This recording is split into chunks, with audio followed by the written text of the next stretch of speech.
할렐루야, 주은총 목사와 함께하는 영성 산책 시간입니다. 자기 목숨 푸시케를 아끼는 사람은 그것을 잃을 것이요, 세상에서 자기 목숨을 미워하는 사람은 영원한 생명을 누리게 될 것입니다. 미워해야 할 자기 생명은 원어로 푸시케입니다.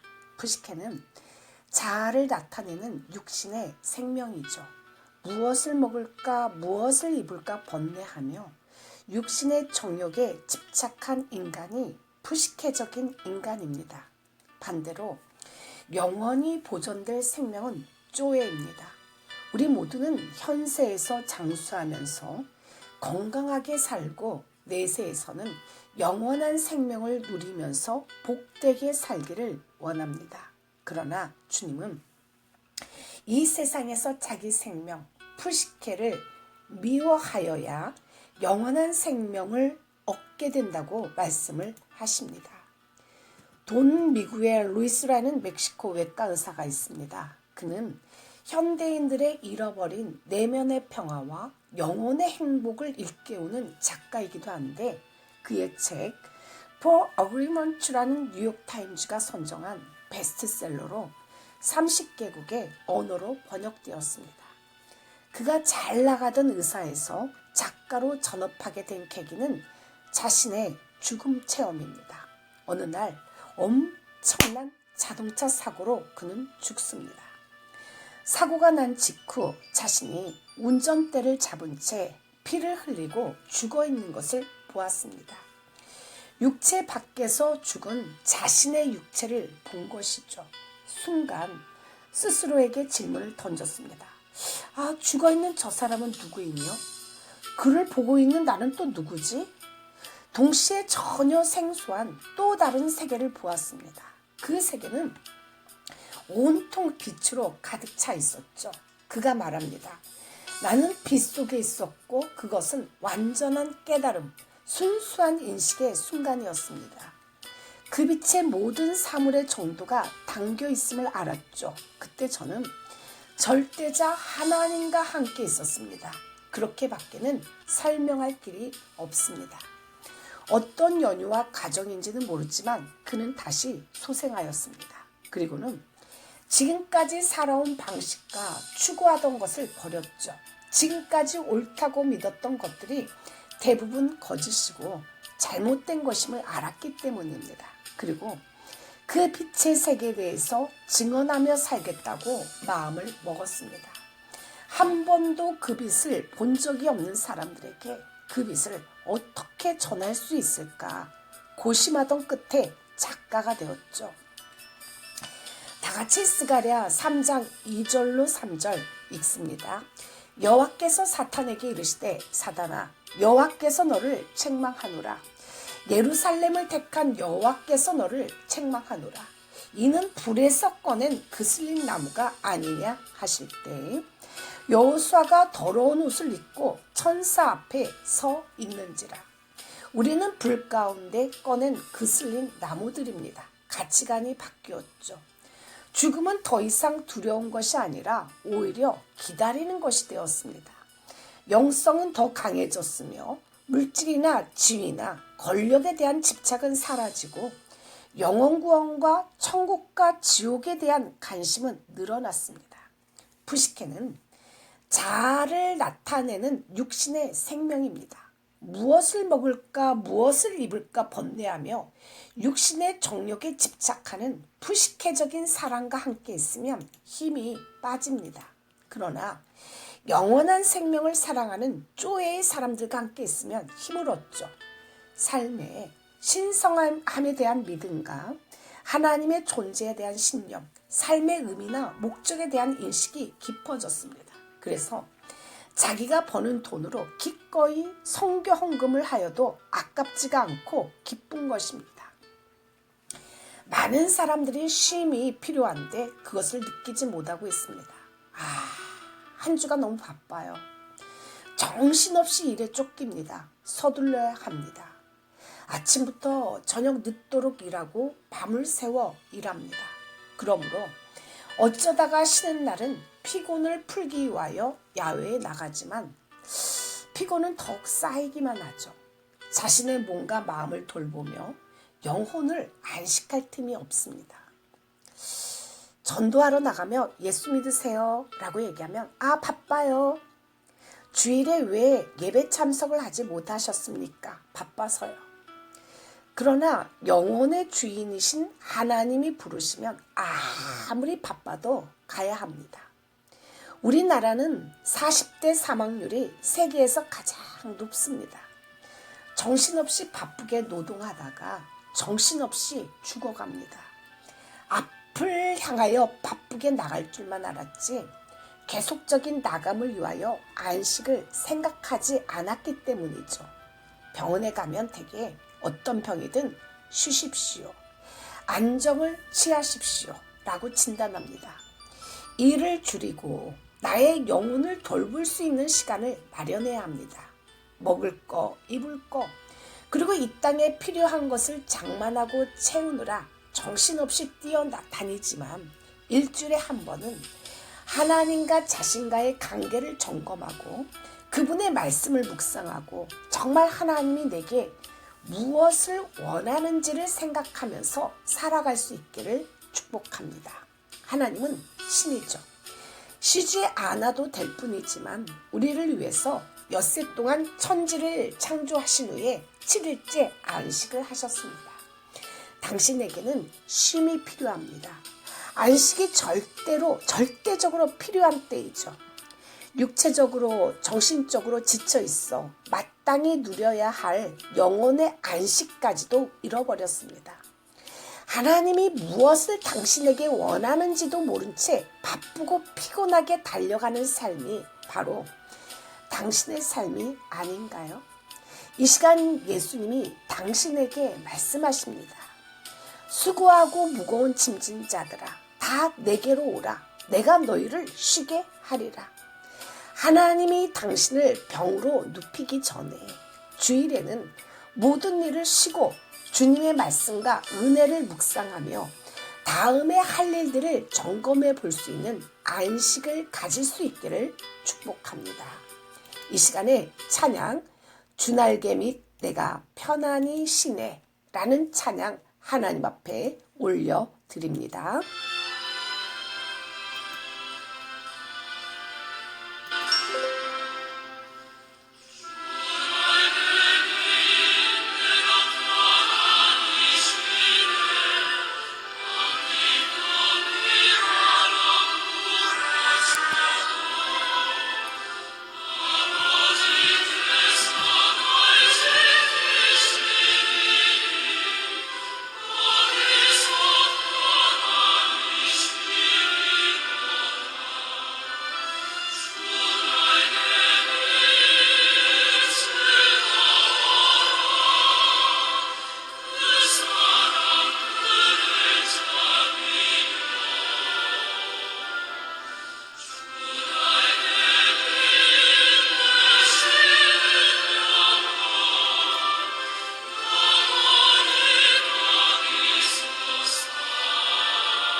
할렐루야. 오늘 본문에 등장하는 나오미는 역전의 드라마의 주인공이죠. 마라였던 그녀의 인생이 패자 부활하는 놀라운 사건이 기록이 되어 있습니다. 룻기 3장 1절입니다. 룻의 시어머니 나오미가 그에게 이르되 내 딸아 내가 너를 위하여 안식할 곳을 구하여 너를 복되게 하여야 하지 않겠느냐.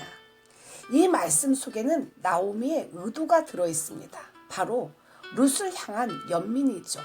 나오미는 이미 늙은 여자였지만 며느리 룻은 아직 젊은 여자, 아니 어리다고 하는 것이 더 정확한 표현일 것입니다. 어린 며느리가 혼자 살고 있다는 것이 얼마나 고통스럽겠습니까? 안식처가 필요하다는 것입니다. 룻은 그의 시어머니 나오미의 말씀을 따라 안식할 곳을 구하는 일을 합니다. 참 이 나오미는 좋은 시어머니죠. 그녀 자신도 가부로서 어떻게 제가 할 곳을 찾아서 안식할 곳을 구해야 하는데 자신은 돌아보지 않았고 자신의 며느리에 대하여 먼저 생각합니다. 내가 너를 위해 이 일을 하나님께 구해야겠다. 너를 위하여 내가 구하여 복되게 해야 하지 않겠느냐. 이 얼마나 아름다운 모습입니까? 고부 사이의 갈등으로 어렵고 힘들다고 하지만 믿음 안에서 서로를 위하여 서로를 생각해주는 이 나오미와 룻은 친어머니, 친딸 이상의 친밀한 관계임을 보여줍니다. 나오미는 룻을 부를 때도 내 딸아. 룻도 자신의 친어머니라고 생각할 만큼 다정한 관계였습니다. 나오미는 생각합니다. 룻에게 제일 필요로 한 것은 안식이다. 내가 이 룻에게 해줄 것이 없어. 그녀를 행복하게 하는 것은 좋은 남자를 다시 만나 가정을 이루어 평강과 안식을 주는 것이 가장 급선무의 일이야 라고 생각했습니다. 그래서 이 일을 하기로 작정하고 하나님께 구하여 룻을 복되게 해야 하겠다라고 생각했죠. 참 인생이 이 세상에서는 평강과 안식을 얻으려 하나 이 세상에는 없습니다. 하나님께만 있죠. 그래서 나오미는 룻에게 보아스의 발치에 가서 누워있으라고 말을 합니다. 그러자 룻은 부끄러움을 무릅쓰고 그의 이불 속에 들어가서 누워있습니다. 룻은 왜 이러한 순종을 하였을까요? 그것은 어머니의 의도를 분명하게 이해하였기 때문입니다. 보아스는 이 장에서 고마운 사람, 삶의 은인으로 다가왔죠. 도무지 소망이 없던 그녀에게 삶의 길을 열어준 사람, 모든 사람들에게 무시당할 수밖에 없는 그녀를 인도하고 보호해준 사람, 그 사람이 바로 보아스였죠. 그러나 시어머니로부터 보아스에 대해 구체적으로 듣기 전까지만 해도 보아스가 누구인지 몰랐습니다. 그러나 이제는 분명히 알죠.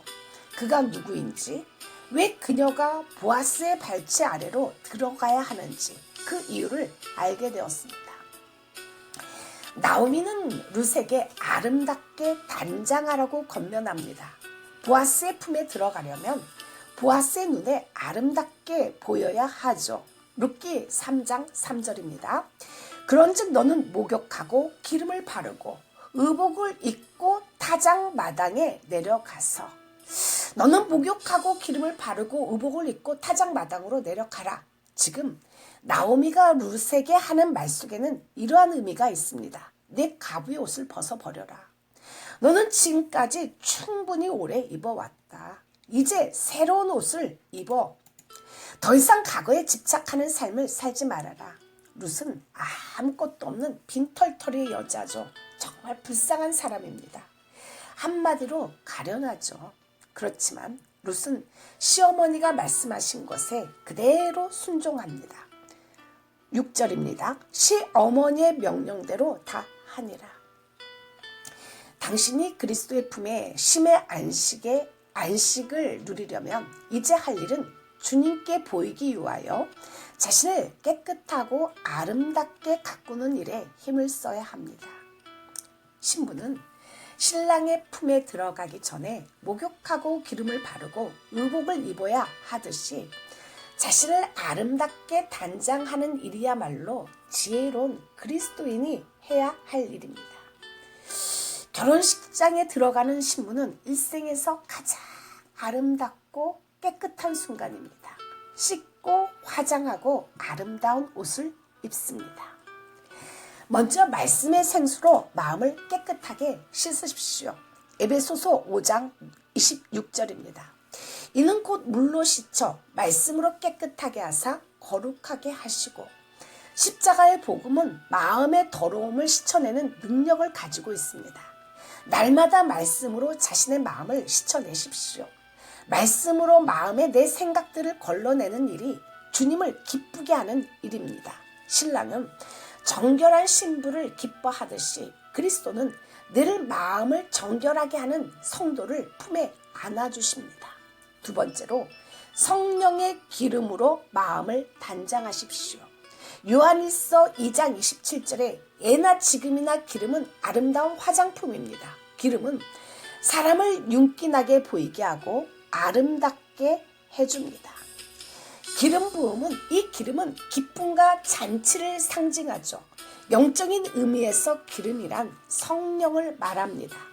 기름을 담아서 성령으로 항상 하나님과의 교통이 충만함을 말하죠. 물과 성령으로 거듭나야 죄와 허물로 죽은 우리의 영이 다시 살아나 주님의 빛을 보게 됩니다. 성령은 우리 마음에 들어오셔서 꺼져서 어두워진 우리의 영혼에 하나님의 형상의 등을 밝히시죠. 이 영혼의 등을 통하여 우리는 하나님과 교통하고 주님과 교통하는 것입니다. 당신은 성령의 기름을 준비한 슬기로운 다섯 처녀입니까? 아니면 성령의 기름이 꺼져서 날마다 허덕이는 미련한 다섯 처녀인가요? 1세기 팔레스타인 유대의 풍습에 의하면 결혼식에 앞서 약 1년 전에 약혼식이 있었습니다. 신랑은 장인 장모에게 신부를 위해 결혼 지참금을 지불하고 결혼 약정서에 서명하고 난 후 단장하고 기다리고 있는 신부를 자기 집으로 데려와 무도회를 엽니다. 신부가 신랑 집으로 가서 저녁 무렵 혼인 예식을 거행하는데, 예식 중에는 축하의 의미로 횃불을 사용하였죠.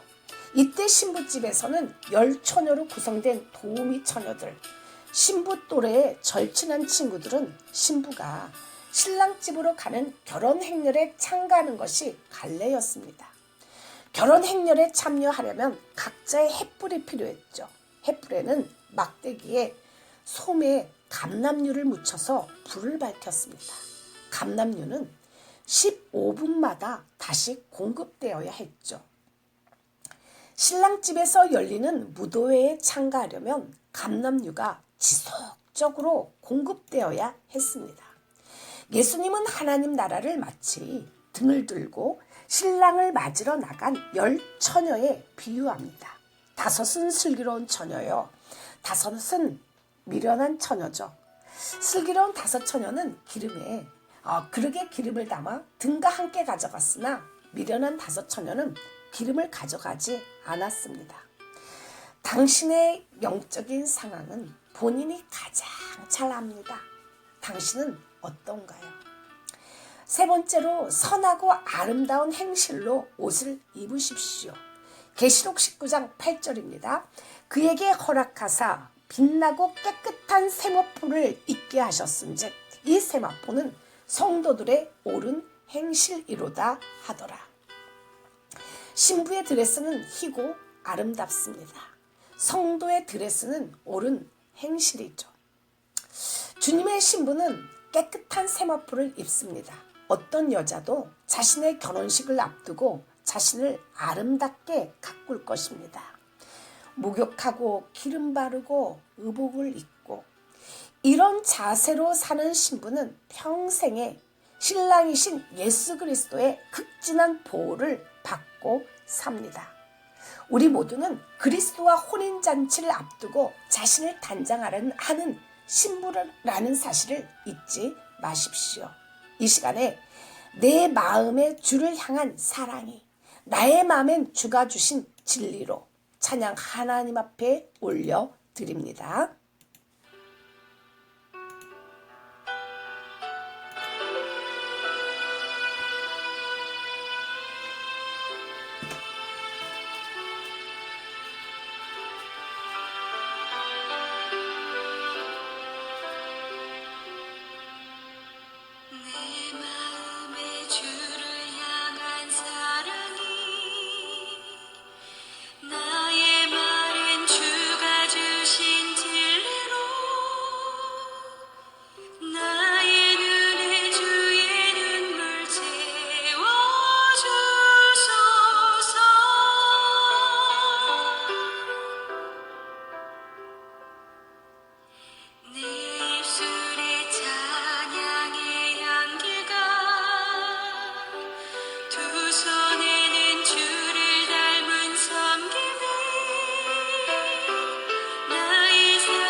할렐루야. 나오미는 오늘 밤에 보아스의 타작마당에서 추수를 할 때 보아스의 품으로 들어가라고 권면했습니다. 보아스의 밭에서 이삭을 줍는 것으로 만족하지 말고 아예 보아스의 아내가 되어 밭의 주인이 되라는 것입니다. 언제까지나 이삭을 주워 먹고 살 수는 없다는 거죠. 바로 지금 이 시간 당신은 주님의 품에서 평화와 안식을 간절히 사모합니까? 언제까지 바쁜 일과 세상과 주님 사이에서 머뭇거리고 있을 것인가요? 주님의 품 안으로 뛰어 드십시오. 나오미는 오늘 밤 타작을 마치고 보아스가 잠을 잘 때 그 눕는 것을 알았다가 그 발치 이불을 들고 거기에 누우라 라고 권면하였습니다. 이것은 여인으로 자신의 모든 것을 겸손하게 맡긴다는 표시입니다. 이 얼마나 여인으로서 행하기에 쉽지 않은 일인가요? 그냥 보아스 품에 안기라는 겁니다. 남자 품에. 가슴 두근거리는 일이 아닌가요? 불안한 일이 아닙니까? 그러나 나오미는 확신을 가지고 권면합니다. 그의 품 안으로 들어가라. 그는 너의 할 일을 내게 고하리라. 주님께 당신을 맡기시기를 권면합니다. 그리스도의 품 안에 당신의 안식이 있습니다. 결혼한다는 것은 배우자에게 나의 몸과 마음을 다 맡긴다는 거죠. 나의 모든 것은 당신의 것이라는 것입니다. 어떤 부부들은 각기 주머니가 달라요. 남편 통장 따로, 아내 통장 따로 서로를 좀 믿을 수 없는 부분이 있다는 거죠. 예수님을 믿습니까? 그러면 당신의 모든 것을 맡기십시오. 시간도, 직장도, 당신의 인생도, 미래도, 노후도, 심지어 당신의 근심도. 당신이 모든 것을 하려고 하지 마시고 성령님께 의탁하십시오. 룻은 어머니의 권고대로 자신을 맡겨버렸습니다. 룻기 3장 5절과 6절 다 같이 읽습니다. 룻이 시어머니에게 이르되 어머니의 말씀대로 내가 다 행하리이다 하니라. 그가 타작마당으로 내려가서 시어머니의 명령대로 다 하니라.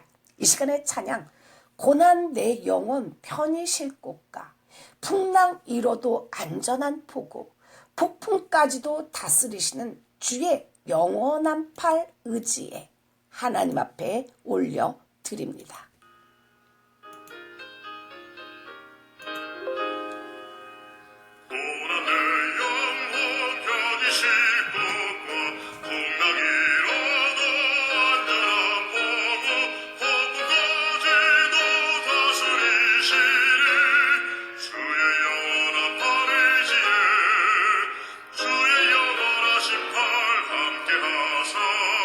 항상 나를 붙드시니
할렐루야.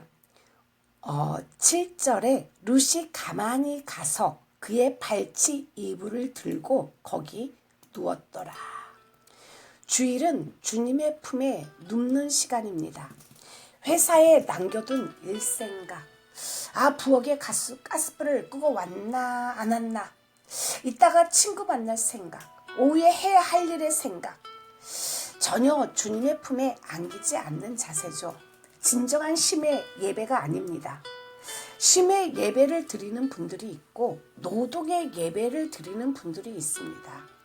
심의 예배를 드리는 분들은 예배를 즐거워하나 노동의 예배를 드리는 분들은 예배를 지겨워합니다.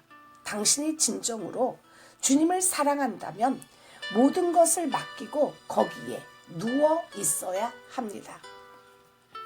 보아스의 품에 당신의 몸과 마음과 영혼을 다 맡기는 행위죠. 룻은 이미 보아스를 사랑하므로 몸과 마음을 다 바친다는 것입니다.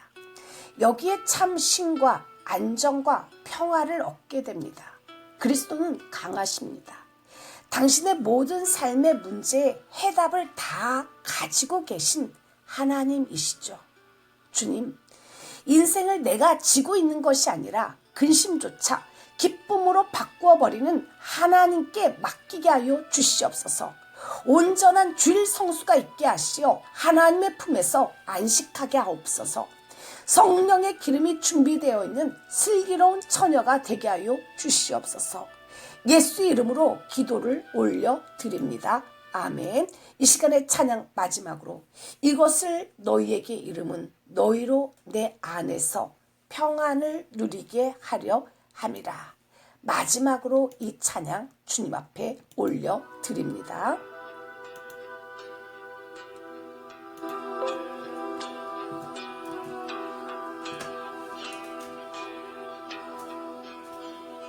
이것은 너희에게 이름 너희로 내 안에서